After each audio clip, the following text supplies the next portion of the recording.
WrestleMania 40 wrapped up last night, and it can easily go down as one of the best WrestleManias in history. 2 nights of great matches, great moments, and stories being finished. And there were 14 matches across the 2 nights of action, and so today I'm going to rank all 14 of those matches from worst to best, so like the video as we rank every WrestleMania 40 match from worst to best.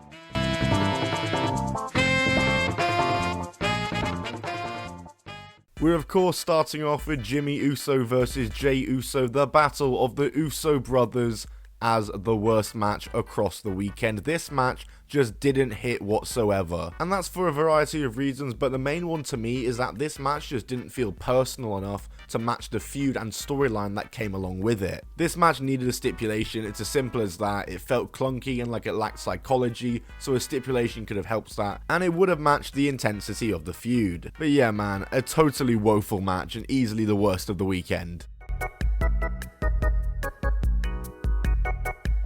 Next up, we have Damian Priest versus Drew McIntyre, which yes, I have to count, it was technically a match. It was only like, what, 12 seconds? So it's hardly even a match, and it's lucky to not place last because of the fact it's hardly even a match. But just for the moment alone and for the shock factor, it's better than Jimmy Uso versus Jey Uso. I will give my first hot take of the video though, and that's that I don't think Damian Priest is world title material. But that is not me hating because he could get there. I'm willing to be proved wrong on this. I will let it play out. But as of right now, I'm not convinced about him as world champion, and I really didn't like it when he won the Money in the Bank in the first place. But here we are. I'll give it a chance.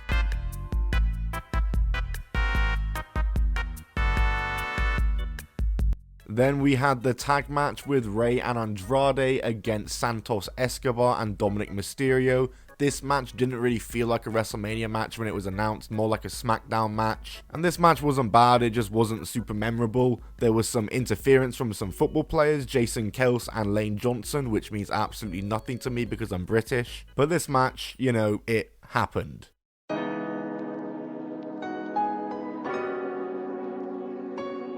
The 6-woman tag I really enjoyed between Bianca, Jade and Naomi against Damage Control. It was really great to see all 6 of these women on the card. It ranks lower because the match was short, it only went 8 minutes, and on night 1 a lot of the matches went super long and it was by far the shortest match on night 1. But I enjoyed it for the short time it was, they all got a chance to shine and it was just good that it was on the card.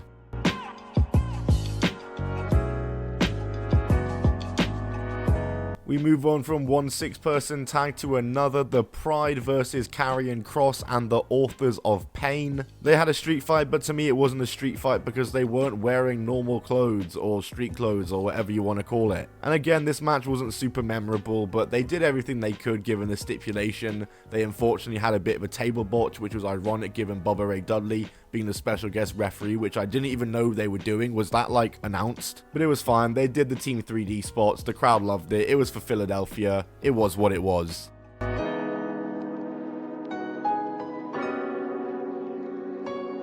Rhea Ripley versus Becky Lynch opened night 1, and I really did enjoy this match. It went on for maybe a little too long as it went over 17 minutes as these two battled it out for the Women's World Championship. It was definitely a really good way to open the WrestleMania weekend, as I think this was probably one of the more unpredictable matches on the card. Like really, this match could have gone either way, and it was a good back and forth between these two, easily 2 of the best in the business today, and Rhea Ripley came out on top, which I'm really happy to see.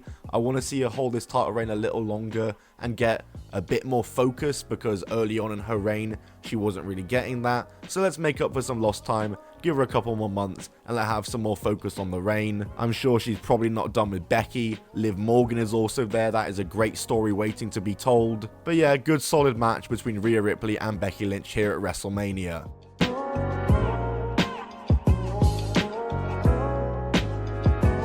We then move on to the night 2 opener, which was Drew McIntyre versus Seth Rollins for the World Heavyweight Championship. Went a lot quicker than I expected it to, but it didn't actually feel that quick. This match was only 10 minutes, but watching it, it was very exciting and actually didn't feel like 10 minutes and actually felt like they got a lot in there. So credit to Drew and Seth for that. I don't obviously not expect that from them because they are two of the best, so of course they can do that. And the fact they were able to have such a good match in only 10 minutes is only testament to how good these two guys are. Regardless though, with CM Punk on commentary watching on, his arch rival Drew McIntyre got the win and picked up the World Heavyweight Championship. Not a great weekend I should say, for the Rollins-Lynch household, as Damian Priest is now the World Heavyweight Champion in the end, not Drew McIntyre, even though he obviously won this, and Rhea Ripley is the Women's Champion, so Judgment Day has beaten over that household, so I'm seeing maybe they could do a little bit of a feud here, is what I'm thinking could be future direction for both those belts, is maybe they get Rollins and Lynch back together on TV 2019 style. Remember when they did that and had them face Lacey Evans and Corbin? I could see that happening, and I think I'd be a lot more open to it happening now. Regardless here, good match from the two of these guys. Drew gets the win. Obviously doesn't last long because Damian Priest cashes in and beats him for the belt just a minute later.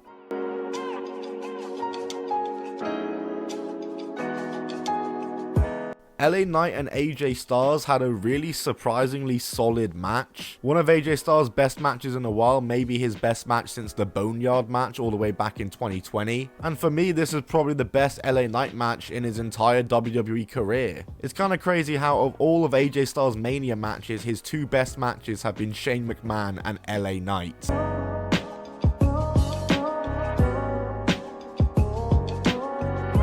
Bayley vs. Io for the women's title was a really solid match and a really good story to go with the match. I was surprised by the lack of damage control, not being around for this match, not interfering, not getting involved, but it was really refreshing to see, and it made for a better match because Bayley and Io are both great workers, and in this match that definitely showed. Bayley gets the win, wins the women's title, another nice babyface moment, a nice feel-good moment for night 2.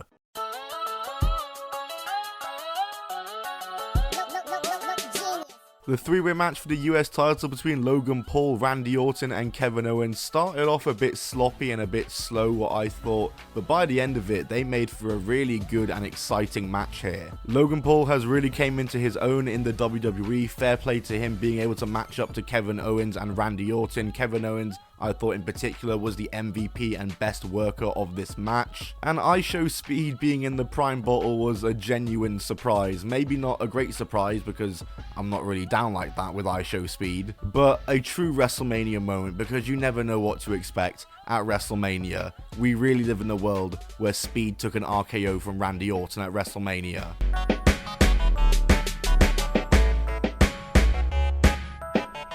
The six-way tag for the separate tag titles, the ladder match at WrestleMania, I can hardly even get the words out. This match was that much of a cluster. And listen, I am an absolute sucker for multi-man ladder matches. I love spot fest and ladder matches, multiple guys at once, being tipped over ladders and being dived onto from the top of ladders. I love that stuff, and there was a lot of it in this match. Guys going through ladders, guys jumping off them, all the sorts. You had Waller and Theory win the SmackDown Tag Team Championships, which I was just not predicting at all, but it was good for the heel pop. And of course, we closed out with one of the best moments of the weekend, The Miz and R-Truth, the awesome Truth, winning the tag titles for themselves, the Raw tag titles. R-Truth finishing his story, overcoming his fear of heights, and climbing the ladder to get the titles.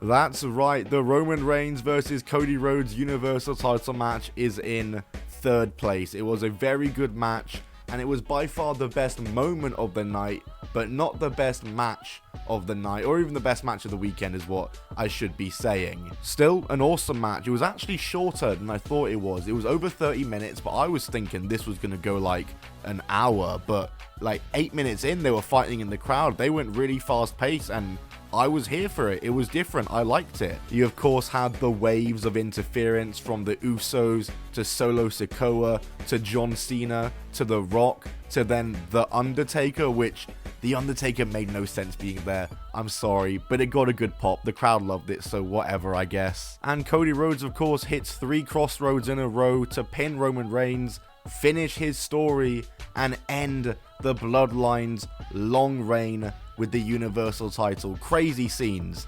We were watching empty arenas when Roman Reigns won that title. How crazy is that? And he's finally lost it. Insanity. Great moment. What wrestling is for. It's got fans buzzing. I don't think people have been this satisfied with the ending to a wrestling match, a wrestling show, or a WrestleMania in a very long time, and for good reason. The story was complete for Cody Rhodes, and what a satisfying story and a satisfying ending that it was.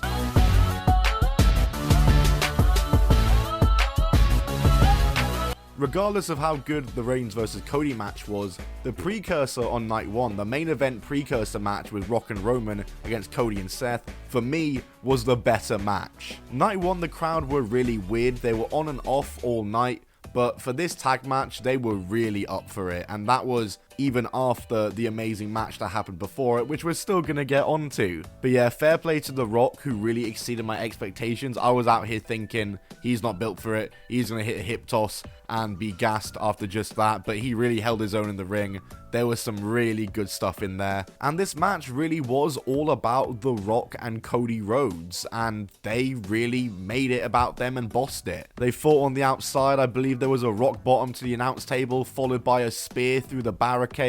Crazy scenes for these guys, and The Rock pinned Cody Rhodes following hitting the people's elbow. That's right, The Rock pinned Cody Rhodes, and I think that little blip, Cody Rhodes taking that pinfall before winning that big one, that is where the storyline goes next. Obviously, Cody and The Rock is the next chapter. I think that's very obvious. Through the build, it's been all about Cody and Rock this time to this WrestleMania. Roman's hardly been a part of it. He's been a non-factor.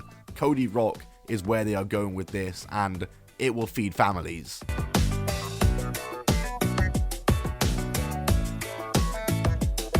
Regardless though, my number one match was Sami Zayn versus Gunther. This match was just so great. Sami Zayn, though I didn't want him in this spot over Chad Gable, maybe they should have done a three-way. That could have been a good idea. I'm actually glad they did it in hindsight, because why would I ever doubt Sami Zayn and the ability that he has and what he can bring to a match? Because this match, for me, was the best match of the weekend. Like I said, they could have done a triple threat to satisfy the fans with Chad Gable in there, but I think Sami Zayn proved why he was chosen for this spot, because he had maybe the best match of Gunther's reign, and that's saying something, because Gunther has had a long reign with many great matches. Great finish with Sami Zayn hitting the multiple Helluva kicks, and another great feel-good moment for this Mania. It's very reminiscent of Mania 2019, when Kofi, Seth, and Becky all won, all got the trio of babyface moments. This year, we got Sami, Cody, and Bayley all winning, and it was awesome. This match was great because at times it wasn't Sami versus Gunther, but instead it was El Generico versus Big Van Walter. It was like the old days of these two fighting again, and it was just great to see these guys on a Mania. If you told me ages ago that El Generico was going to have the match of a weekend on a Mania 10 years from now, I would have never believed you, because El Generico, to me, was always like the king of Ring of Honor, the king of the Indies, but he's proved that he can do it on the big stage. I don't need to be the one to tell you that. He's proved that multiple times. This isn't him proving it. He's already done it. This match was just reinforcing it, because this match was truly awesome. And for both these lads, it's just one match for their amazing catalogue of matches that they already have. Guys, that's it from me. Be sure to like the video and let me know what you thought of WrestleMania 40 in the comments down below. Subscribe to the channel for more videos, and I'll see you all in the next one. Goodbye, and keep on rolling.